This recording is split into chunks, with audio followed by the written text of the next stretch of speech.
insinuation made to get at Othello and to cause Othello to kill his wife. That was covert insinuation.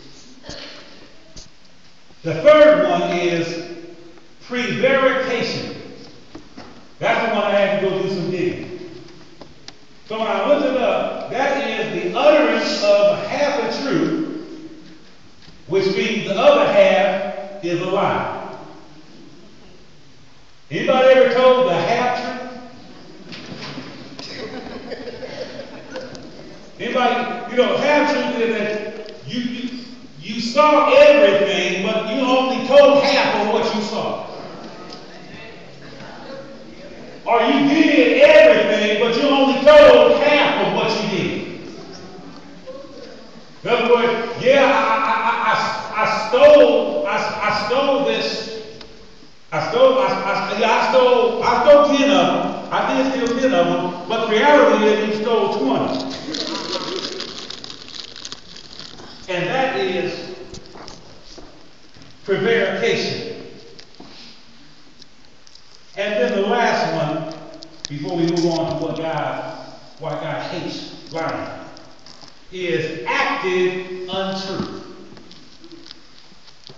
And that is falsehood acted out for the purpose of deception. And this is acting as if you like someone, but you really don't like them. The best word that I came up with for this acting untruth is pretending.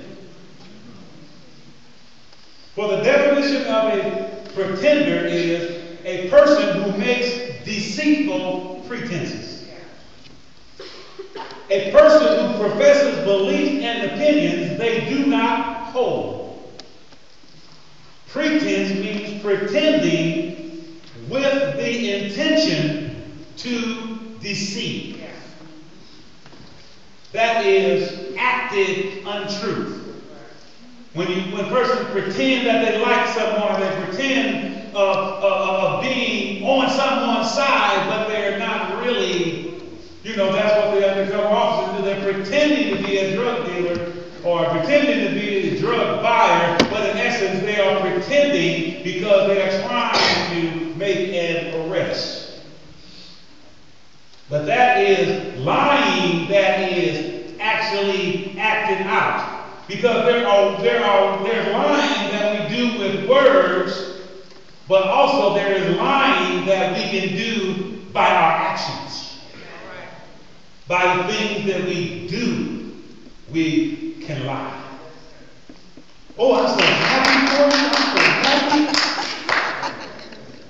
And you can't stand it.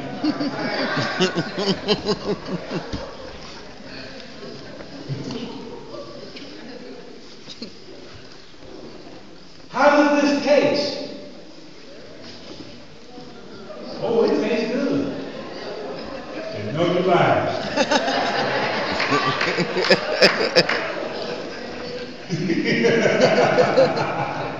Come on now. No, you lied.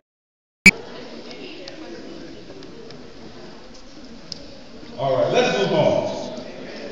Amen. Somebody said amen. That's good. Get it off of that. Now let's look at some reasons why God hates lying. First of all, lying is inherently heinous. And inherently means within, it's heinous. And the reason why it's so heinous is because one soul or a person has to make a very decided departure from truth, honor, and honesty to commit the sin of lying. You have to depart from truth, honor, and honesty to commit it. And it is something that comes into direct and sharp contrast with divine principles.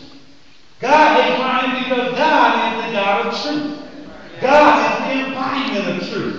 God represents truth. His word is truth. And so lying is in direct opposition to who God is. Our Father is the God of truth. Number Number 2, it is ruinous to the soul that practices it.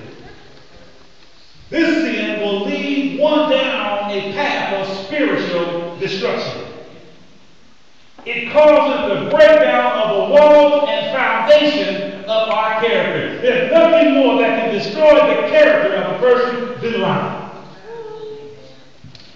Nothing more that can destroy the foundation of who a person is than lying.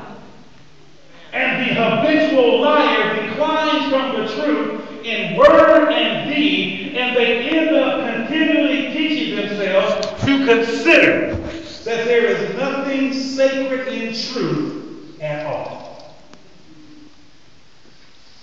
One who is false in language or action poisons their soul and is on the path to spiritual suicide.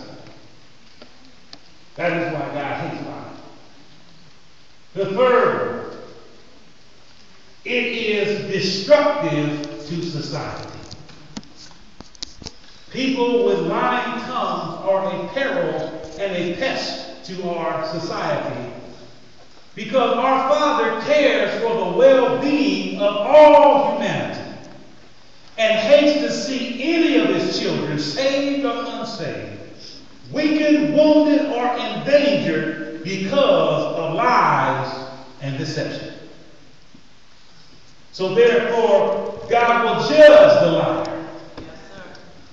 The Bible says that a liar will not tarry in my presence. And the Bible also says that all liars